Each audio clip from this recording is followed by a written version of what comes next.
Today, the United States accused Russia of spreading disinformation about the war.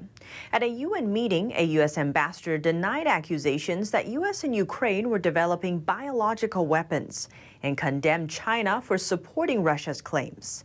The ambassador called the rumors a Russian attempt to justify using those weapons against Ukraine. Here's more. The United Nations on Friday said it was not aware of any biological weapons program in Ukraine. The U.S. and its allies voiced concerns that Russia was spreading the unproven claim in order to launch its own biological or chemical attacks. Russia called the meeting of the 15-member UN Security Council to reassert the accusation that Ukraine ran biological warfare laboratories with U.S. support. Russia asked the Security Council for today's meeting for the sole purpose of lying and spreading disinformation, and that is exactly what you have heard from the Russian PR this morning. The U.S. envoy to the United Nations, Linda Tомас-Гринфилд, said Washington is deeply concerned that Russia is accusing the West of the very violations that it plans to use itself.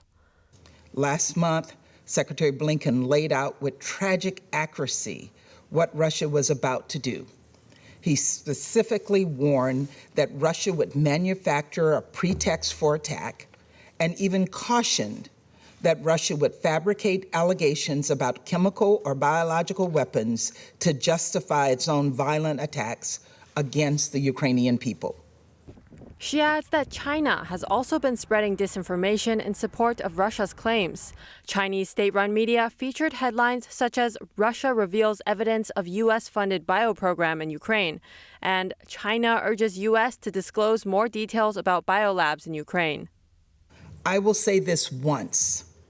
Ukraine does not have a biological weapons program.